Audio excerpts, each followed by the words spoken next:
అంతిమంగా ఏ దృష్టితో ఉండి ఏ పని చేస్తే జీవితంలో నిశ్చింతగా ఉంటాం. ముఖ్యంగా యువతీ యువకులు కూడా అలవాటు చేసుకోవచ్చు. 50 ఏళ్ళు దాటిన వాళ్ళు బాగా అలవాటు చేసుకోవాలి. రమణ మహర్షి చెప్పిన మాట ఇది. ఎన్ని గ్రంథాలు చదివినా, ఎంతమంది గురువులను ఆశ్రయించినా, ఎంతమంది గురువులకు ఏ సేవలు చేసినా, పల్లకీలు మోసినా, పాదాభివందనాలు చేసినా మనకి జ్ఞానం రాదండి. అనుమానం ఏం లేదు ఇందులో. ఆ గురువు చెప్పిన దాన్ని చేస్తేనే మనకి జ్ఞానం వస్తుంది. ఆచరణలో పెట్టాలి, ఆచరణలో పెట్టాలి. చాలామంది ఆ గురువు గారు మాకు బాగా క్లోజ్ అండి, మూతిలా పెట్టేసి, ఏమిటండి ఆ క్లోజు, ఒక్కసారి సీ తీసేస్తే లూజే, గొప్పది ఇంగ్లీష్ భాష. క్లోజులో సీ తీసేయండి లూజ్. ఆ గురువు గారికి మనకంటే ఎవడో ఇంకోడు క్లోజ్ అయ్యాడు అనుకోండి, ఆయన ఆదరించారనుకోండి, వెంటనే మనకు అసూయ. ఈ మధ్య మా గురువు గారండి మమ్మల్ని పట్టించుకోవట్లేదండి, వేరే వాళ్ళు చేరారు. ఆ వేరే వాళ్ళు మగవాళ్ళు అయితే ఒక గొడవ, ఆడవాళ్ళు అయితే 2 గొడవలు. ఇంకా మనమే అంటకట్టేస్తాం వెంటనే. ఎందుకంటే మన జారది ఇట్లా, మన జారదీస్తే ఆయన 2 తప్పులు చేసినా పర్వాలా. మన జారదీస్తే మన స్వార్థం అండి ఇది. మన జారదీయకపోతే ఆయన ఒప్పు చేసినా తప్పే. అంటే స్వార్థం మనలోనే ఉంది, గురువును కూడా అనక్కల్లా. అసలు గురువు చుట్టూ చేరమని చెప్పాడు నీకు. అలాగే గ్రంథాలు నేను చదివి చెబుతున్నానంటే మొన్న సరదాకి లెక్కపెట్టే ఆశ్చర్యకరంగా నా సొంత గ్రంథాలయంలో మా ఇంట్లో 1100 పుస్తకాలు ఉన్నాయి. తెలుగు సాహిత్యం, సంస్కృత సాహిత్యం, ఫిలాసఫీ, ఇవి బాగా నా ఇష్టం. నాకు హిస్టరీ, ఫిలాసఫీ, సాహిత్యం నాకు బాగా ఇష్టం. ఈ మూడింటికి సంబంధించిన పుస్తకాలు 1100 ఉన్నాయి. ఇంతవరకు నేను రోజుకు 10 గంటల చొప్పున కేటాయించి ఇంటి దగ్గర ఉంటే రోజుకి 20 పుస్తకాలు, అరగంటకు ఒక పుస్తకం మారుస్తూ ఎంతైతే అంతా చదువుతా. అసలు ఎన్ని పుస్తకాలు చదివానో ఒకసారి సరదాగా అనిపించి కింద ఆదివారం నాడు కూర్చొని రిజిస్టర్ తీసి మొత్తం లెక్క పెడితే 1025 పుస్తకాలు చదివానండి. 1100లో 1025 అయిపోయినాయి. ఇంకా 75 ఉన్నాయి. ఇంకో 2-3 నెలల్లో అయిపోతాయి. ఇన్ని చదివాక నాకు అర్థమైంది ఒకటేనండి, రమణ మహర్షి చెప్పిన మాటే నాకు బాగా నచ్చింది. నిద్దపు మోక్షమున్గనగ నిశ్చల మౌనమొకండు చాలు, నిద్దపు మోక్షమున్గనగ నిశ్చల మౌనమొకండు చాలు, ఈ శుద్ధులు శాస్త్రముల్ తెరువు చూపునుగాని ఫలమ్మునిచ్చున, ఈ శుద్ధులు శాస్త్రముల్ తెరువు చూపునుగాని ఫలమ్మునిచ్చున, అద్దములోని బింబపు సహాయపు, అద్దములోని బింబపు సహాయత బొట్టును పెట్టుకొందువో, అద్దములోని బింబపు సహాయత బొట్టును పెట్టుకొందువో, అద్దములోని బింబమునకు అందముగా తిలకమ్ము దిద్దెదో. రమణ మహర్షి చెప్పిన మాట. ఊరకనే ఉండు, అదే సత్యం. నిశ్చలంగా ఉండు, అదే భగవంతుడు. నిశ్చలంగా ఉండమంటే మనం కదలకుండా ఉండం కాదు, మనస్సు కదలకుండా ఉండాలి. ఏ ఆలోచన వద్దు, మంచి వద్దు, చెడ్డ వద్దు, ద్వేషం వద్దు, రాగం వద్దు.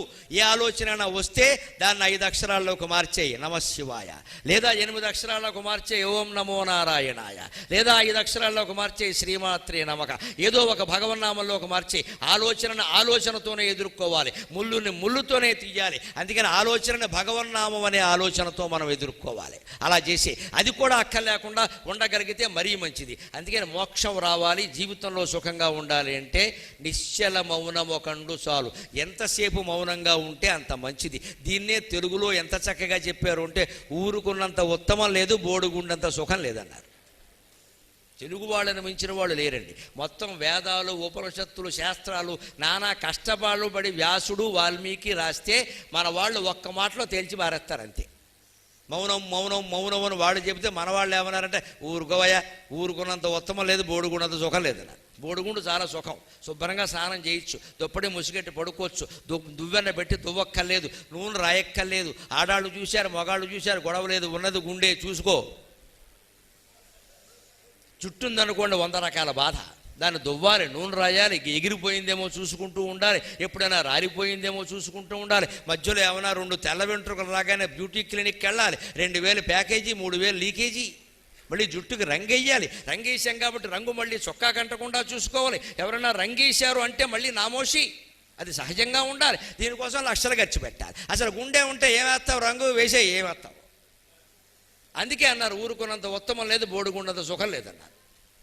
మౌనంగా ఉండాలి, మౌనంగా ఉండాలి. ఇంట్లో విషయాల్లో కూడా అత్యవసరమైతే తప్ప మాట్లాడకూడదు. దాంపత్యం బాగుండాలంటే అనుభవం మీద చెబుతున్నా, ఖచ్చితంగా భార్య భర్త రోజు 1 అరగంట అయినా మాట్లాడుకోవాలి. మనలో మనమాట అరగంట మించి మాట్లాడకూడదు, వెళ్ళిపోవాలి అక్కడి నుంచి. అరగంట దాటిందంటే అనవసరపు విషయాలన్నీ వస్తాయి. అందుకని ఓ అరగంట మాట్లాడి బాగున్నావా, ఏమిటో నిన్ను చూస్తే మాట్లాడాలనిపించింది అంటే సరిపోతుంది. బాగున్నారో లేదో వాళ్ళకి తెలియదా, అర్థం చూసుకుంటే ఓ మాట అంటే సంతోషిస్తారు. మంచిది, రేపు మాట్లాడదాం అంతే. అందుకని నిశ్చల మౌనమొకండు చాలు. అంతేగాని శుద్ధులు శాస్త్రము తెరువు చూపును కానీ ఫలమునిచ్చున. మీరు ఎన్ని శాస్త్రాలు చదవండి, ఎన్ని టీవీల్లో ప్రవచనాలు వినండి, ఎంతమంది పీఠాధిపతుల్ని మీరు సేవించండి, ఎంతమంది గురువుల్ని మీరు ఆశ్రయించండి, జ్వరం వస్తే ఒకరిని, జబ్బు వస్తే ఒకరిని, పెళ్లి కాకపోతే ఒకరిని, అయ్యాక సమస్యలు వస్తే ఒకరిని, ఎంతమందినైనా మీరు ఆశ్రయించండి. వాళ్ళు చెప్పేది ఎప్పుడు ఒకటేనమ్మా, వాళ్ళు చూపుడు వేలు దారి చూపిస్తారు, నడవలసింది నువ్వే. వాళ్ళు చూపుడు వేలు దారి చూపిస్తారు, నడవలసింది నువ్వే. నీ బదులు వాళ్ళు ఎవరు నడవరండి, నీకెందుకురా నేను నడిపిస్తా అనేటువంటి గురువుడు లేడండి. ఉంటే ఆయన మునుగుతాడు, అనుమానంలా. అలా అనకూడదు గురువు అన్నవాడు, అలా అంటే మునుగుతాడు ఖచ్చితంగా. అందుకని దారి చూపించడం ముఖ్యం కాదండి, దారిలో నడవడం ముఖ్యం. అందుకే ఏం చెబుతున్నారంటే ఆయన, దాన్ని నిన్న ఉదాహరణలో పెట్టే సాగర ఘోష కావ్యంలో, మనం అద్దం చూసుకుంటాం, తల దువ్వుకుంటాం, బొట్టు పెట్టుకుంటాం, అంతే కదా. బొట్టు పెట్టుకోవడం చెప్పుకుందాం, మంగళప్రదమైన విషయం కదా. తల దువ్వుకోవడం అంటే ఇబ్బంది, ఎందుకంటే నాకు లేదు, నాకు దువ్వుకునే పని లేదు ఇక్కడ. అందుకని బొట్టు అయితే ఎవరన్నా పెట్టుకుంటారు. అందుకని అద్దం చూసి బొట్టెట్టుకుంటే, అద్దం చూసి బొట్టు ఎక్కడ పెట్టుకోవాలో మన మొహం మీద పెట్టుకుంటాం, కానీ అద్దంలో మొహానికి బొట్టెట్టం కదండి. అద్దంలో మొహానికి పెడతావు బొట్టు, నీ మొహాన్ని పెట్టుకుంటావు కదా. అందుకని గురువు అద్దం లాంటి వాడు, ఆయన ప్రవచనం ద్వారా నిన్ను నువ్వు తీర్చిదిద్దుకో, నీ మొహాన్ని బొట్టెట్టుకో. అంతేగాని ఆయనకి బొట్లు ఎట్టేసి ఆయనకి పాదాల మీద పడిపోయి పాద పూజ అన్నామంటే, పాదపూజకు ఒక పాదానికి 1,00,000, 2 పాదాలు కలిపితే 2 లక్షలు వసూలు చేస్తాడు. ఇంటికి వస్తే 50,000, ఆఫీసుకు వస్తే 1,00,000 అంటాడు. రేట్లు ఎందుకు పెట్టారంటే ఇందుకే. ఎందుకంటే మన డిమాండ్ అలా ఉంది. ఆ మహానుభావులు మా ఇంట్లో అడుగు పెడితే ఈ మాటలే కొంప ముంచేసే వ్యవహారాలండి. ఎవరింట్లో ఎవరు అడుగు పెట్టినా సరే, మీ ఇంట్లో ఉన్న దంపతులు సుఖంగా ఉంటేనే కాపురం బాగుంటుందమ్మా. మేము ఎవరు అడుగు పెట్టినా ఏం అద్భుతాలు ఏం జరగవు, అపూర్వాలు ఏం జరగవు. అనవసరంగా ఎవరి మాటలు విని మోసపోకండి.